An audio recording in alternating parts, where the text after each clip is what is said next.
This is TradeFlow News, bringing you relevant news and insights from around the world.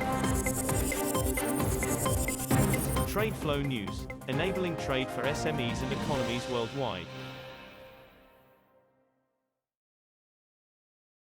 These are some of the key topics that we will be looking into in today's program.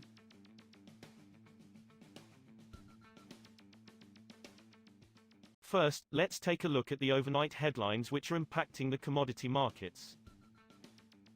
Top U.S. oilfield service firms have signaled a challenging period ahead as a recent slide in oil prices pushes producers to temper their drilling activity and rethink their budgets. SLB, Halliburton, and Baker Hughes all flagged cautious customer spending in their first quarter reports, citing a lack of visibility, especially in North America. Higher output from the OPEC Plus grouping and a global tariff war that has raised demand concerns drove crude prices to near $55 a barrel this month, from around $78 just before U.S. President Donald Trump assumed office in January.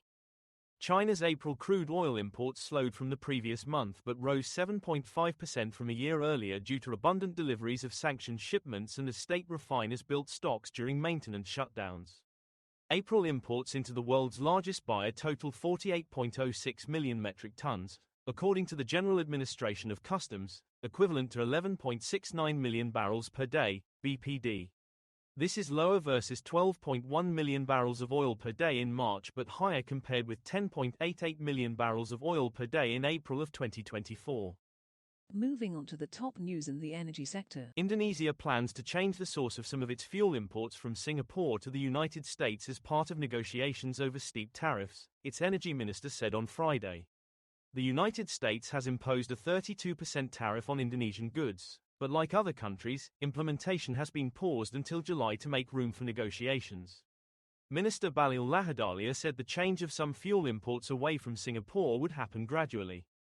Indonesia could shift as much as 60% of its total fuel imports from Singapore to the United States in the early stages, he said.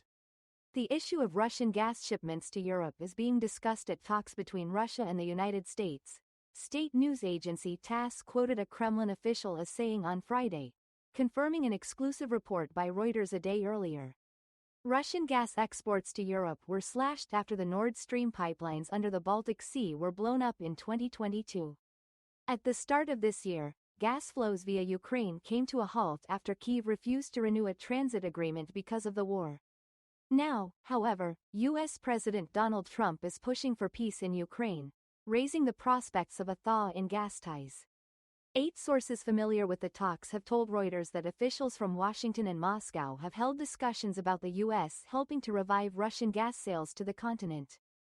Next, we have the top news in metal markets. China's copper concentrate imports reached a record high in April, spurred by an expansion of domestic copper smelting capacity that is due to come online later this year despite overcapacity in the sector.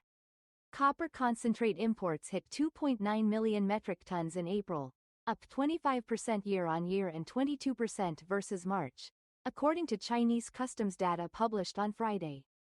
China's copper melting capacity is up a quarter since 2021 and is set to rise another 10% or so this year, according to Benchmark Mineral Intelligence, even as mine closures overseas keep supplies of concentrate, the key raw material, tight.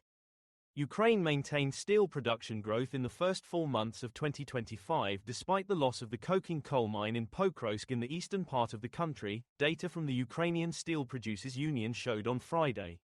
Ukrainian steelmaker Metinvest suspended operations at Ukraine's only coking coal mine, citing a deteriorating security situation as Russian forces advanced. Raw steel output rose by 1% in January to April to 2.43 million metric tons from 2.40 million in the same period of 2024, the data showed. We will now look at the top news in the agricultural sector. Chinese buyers bought between 400,000 and 500,000 metric tons of wheat from Australia and Canada in recent weeks, traders said, as heat threatens to damage crops in China's agricultural heartlands. China is the world's top wheat grower and also imports large amounts of grain when domestic supply falls short of demand. Earlier this week, Henan province, which grows about a third of China's crop, issued a risk warning as hot, dry weather threatened the wheat growing in its fields. That is all for today's news on commodity markets.